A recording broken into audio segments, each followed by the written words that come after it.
문자가 없던 시절, 사람들은 바위에 그림을 그리기 시작했다. 그로부터 수천 년이 흐른 지금, 그 그림들이 되살아나고 있다.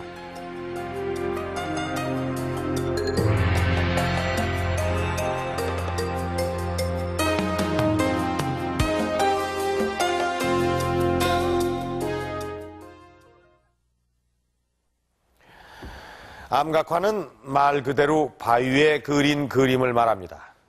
이 암각화하면 여러분들은 울주에 있는 반구대 암각화를 떠올릴 것입니다. 이 중고등학교 국사 교과서에도 실려 있고 또 TV에서 가끔 소개가 되는 그런 암각화입니다. 그런데 이 울주 반구대 암각화에 구체적으로 어떤 그림이 얼마나 많이 새겨져 있는지 아시는 분은 그리 많지 않을 듯 싶습니다. 이 지도를 좀 한번 봐주시죠. 이 지도에 이 점으로 표시되어 있는 이 부분들이 암각화가 발견된 곳입니다. 현재 우리나라 이 남한만에서 모두 16군데에서 암각화가 발견이 됐습니다. 생각보다는 좀 많죠. 70년대 이 울주 지방에서 이 암각화가 발견된 이후 고령, 남원 등지에서 계속해서 이 암각화가 발견이 됐습니다. 이렇게 속속 암각화가 발견이 되면서 수천 년 동안 침묵을 지키고 있던 이 암각화의 비밀이 풀어지기 시작한 것입니다. 우리나라의 이 암각화가 그려진 시기는 지금으로부터 3천여 년 전, 그러니까 청동기 시대에 이 땅에 살았던 사람들이 남긴 흔적인 것입니다. 이들은 왜 바위에다 그림을 그린 것일까?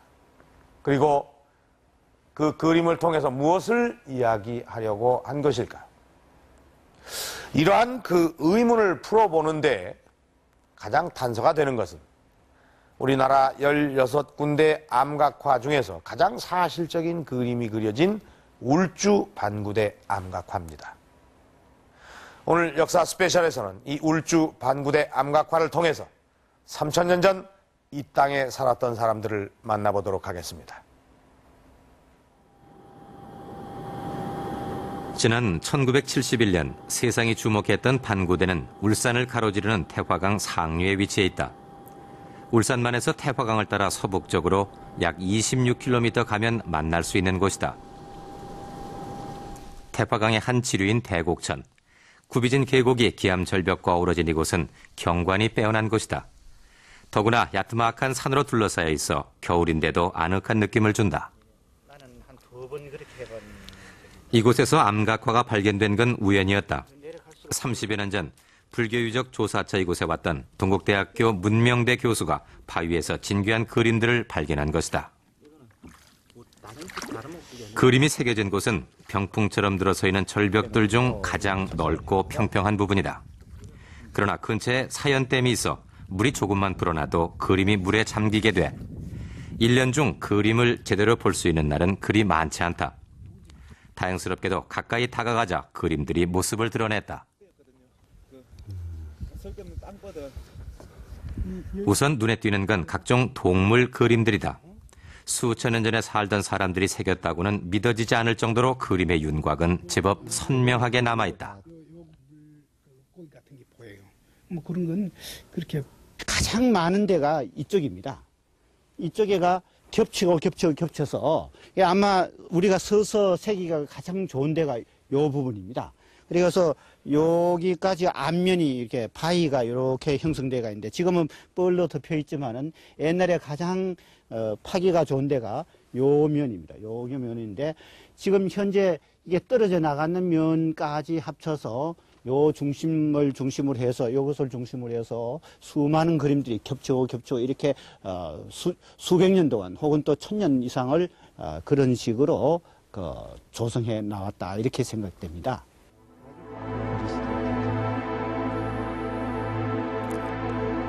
지붕 모양의 암벽에 가려져 있어 그림은 눈이나 비를 직접 맞지 않는 곳에 그려져 있다.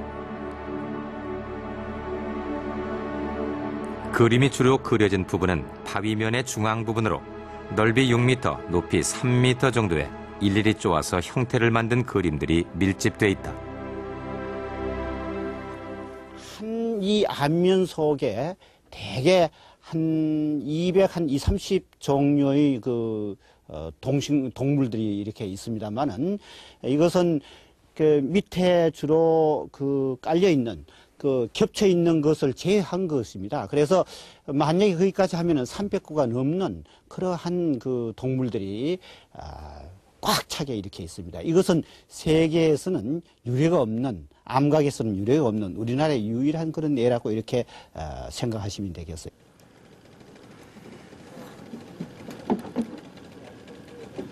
하지만 물에 자주 잠긴 탓인지 물찌꺼기가 끼어 대부분의 그림들이 선명하게 보이질 않았다.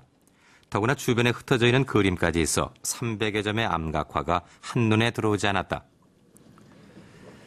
제작팀은 이 그림들을 컴퓨터 그래픽을 이용해 한 화폭에 담아보기로 했다. 처음으로 암각화를 컴퓨터 영상으로 복원하는 것이다. 보완하고 울책이 있거든. 제가 나중에 보완하고. 우선 반구대 암각화의 탁본 사진들을 모두 모았다. 다행히 전체 면을 찍은 사진이 있었다. 울책이 있거든. 탁본한 그 상태를 그대로 찍은 사진에다가 필름을 얹어가지고서 그 필름에 로트링 펜 가지고서 그대로 이제 모사해 나가는 거죠. 그 작업 과정이 역시 이제 당시 그 정을 같은 거 새기는 그 작업을 한다는 그런 심정으로 로트링 펜으로 하나하나 점을 찍어 나가면서 모사를 해 나갑니다. 전체 탁본한 사진 위에 필름을 놓고 그림들을 비껴 나갔다. 작은 부분도 놓치지 않기 위해 돋보기를 이용했다. 그래도 전체 탁본 사진에는 잘 나타나지 않은 부분들이 있었다. 그건 부분별로 크게 찍은 사진을 참고로 했다. 이렇게 해서 투명한 필름 위에 반구대 암각화가 그대로 옮겨졌다. 가로 6m, 세로 3m, 주 앞면에 새겨져 있던 그림들이 컴퓨터 화면에 살아났다. 여기에 주변에 흩어져 있는 그림들 10여 점을 첨가했다. 이렇게 해서 한 달간의 작업이 끝이 났다.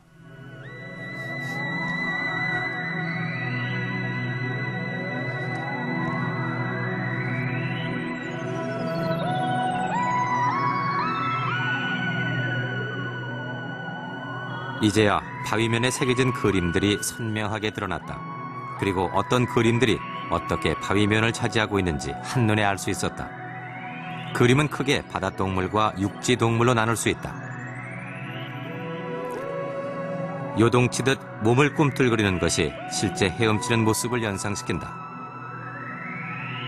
이러한 고래무리 중엔 상어도 끼어 있다. 그런가 하면 작은 물고기들도 보이고 고기를 물고 어디론가 가고 있는 물개의 모습도 보인다.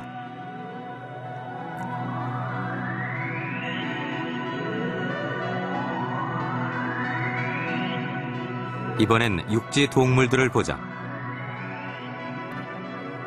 표범도 보이고 떼지어 가고 있는 사슴도 보인다.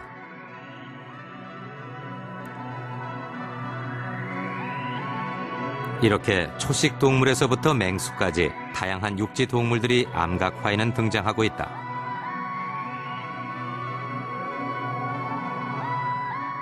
이 그림들에 특히 다른 유적들 주거지나 다른 그 유물 유적을 통해서도 그때 당시에